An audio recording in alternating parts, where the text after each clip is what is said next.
Dimanche, les Français s'apprêtent donc à voter pour leurs eurodéputés. Les 27 autres États membres de l'Union européenne font de même depuis hier. 751 députés seront élus. Les votes de dimanche, environ 74 Français au Parlement européen. Le pays, il faut le savoir, est divisé en 8 circonscriptions. L'Île-de-France, dont fait partie l'Essonne, élira 15 eurodéputés. C'est un scrutin de liste avec vote à la proportionnelle. Explication complémentaire, Audrey Coll.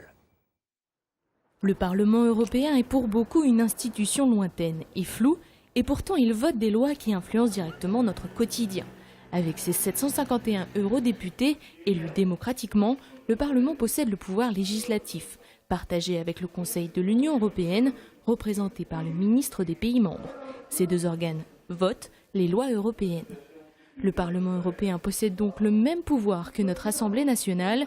Il discute, amende, modifie et vote les règlements et directives européennes qui s'appliqueront dans tous les pays membres. La participation de dimanche sera un indicateur du fonctionnement de la démocratie en Europe. Dans les rangs du parti vainqueur sera choisi pour la première fois le président de la Commission européenne, le pouvoir exécutif, sorte d'équivalence du gouvernement français. Dimanche, les habitants de l'Essonne se déplaceront donc aux urnes pour élire 15 eurodéputés de la circonscription Île-de-France. 31 listes se présentent de divers courants politiques. Les députés seront élus en fonction du nombre de suffrages obtenus pour chaque liste. Alors le vote, c'est donc après-demain. On ne parle que d'un taux record d'abstention et donc d'un certain désintérêt. Verdict des urnes dimanche soir. En attendant, Camille Rollo et Aurélien Barthes ont demandé à un certain nombre d'Essonniens leurs sentiments sur ce scrutin. Je pense que les gens ne se sentent pas concernés. On n'en parle pas assez en amont. Les gens, ils sont fatigués de toutes les conneries de l'Europe et tout ça. Alors, je pense qu'il y a beaucoup de gens qui se sentent pas trop concernés en fait. Parce que les gens ont plus besoin qu'on parle de la France que de l'Europe. L'Europe, il y en a certains, ça leur parle pas. Chacun réagit en fonction de la politique nationale. On a essayé les choses pendant 30 ans et maintenant il serait peut-être temps de changer de personnes et de méthode. Je pense que le choix va être restreint et pas conditionné à des vraies idées et c'est dommage. Moi je pense que les hommes politiques aujourd'hui c'est juste genre un beau petit spectacle et que la démocratie elle est plus du tout respectée. On a surtout entendu parler du Front National mais pas vraiment de pourquoi en fait il y a ces élections. Je pense que les gens n'ont pas conscience de l'enjeu de ce type d'élection. Je ne suis pas encore déterminée. Je crois firmément que la volonté des peuples doit s'exprimer librement et que les gens doivent comprendre que l'unité fait la force. L'Europe, en tout cas, c'est une passoire, c'est ce que dit Nicolas Dupont-Aignan, le député maire de Hyères, pour le prouver avec sa tête de liste dans le sud-est. Il est également président du début de la République, a pénétré sans contrôle, ce qui est normal en Italie, par le poste frontière désaffecté de Menton, avec, vous le voyez, une mitraillette dans le coffre de sa voiture. Le seul risque, c'était un éventuel contrôle de la douane volante, et ça n'a pas été le cas. Finalement, c'est à Fleury-Mérogis que Jérôme Kerviel va passer les 3 prochaines années, en principe. Interpellé à Menton il y a quelques jours, l'ex-trader de la Société Générale avait d'abord été incarcéré à Nice. Jérôme Kerviel, qui pourra demander l'an prochain une libération conditionnelle, peut-être après avoir obtenu un aménagement de peine avec ou sans bracelet électronique. Après plus de 3 semaines de suspense, de retournement de situation, Jamel Lelmi a donc été condamné par la cour d'assises d'Évry à 30 ans de réclusion criminelle. Jamel Lelmi, notamment poursuivi pour assassinat, tentative d'assassinat à l'encontre de sa première femme et d'une ex-compagne pour toucher les assurances décès. Et pour la première fois depuis le début de l'affaire, les avocats de la défense se sont exprimés. C'était au micro de Maxime Lemaine. Proches ou curieux, ils sont venus nombreux pour assister à la fin d'un procès hors norme qui aura duré plus de 3 semaines et sur lequel il reste difficile de se faire une idée claire tant les zones d'ombre demeurent. Le verdict tombe, 30 ans de réclusion criminelle.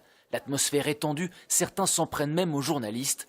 Il faut dire que depuis son arrestation en 2010, de nombreux médias n'ont pas épargné Jamel Lelmi, n'hésitant pas à le qualifier de barbe bleue de l'Essonne. Je pense qu'il paye d'abord 4 ans de médiatisation, comme il a été dit, d'une certaine presse. Je pense que ça a fait beaucoup de mal de découdre cette image. Sur le fond, maître Éric Dupond-Moretti ne varie pas. La mort de Kathleen Vasseur et l'accident de Julie Derouette ne sont liés que par le mobile qu'on leur prête. À savoir assassinat et tentative d'assassinat pour toucher les assurances décès. Le mobile qu'on lui prête a balayé comme un tsunami le reste.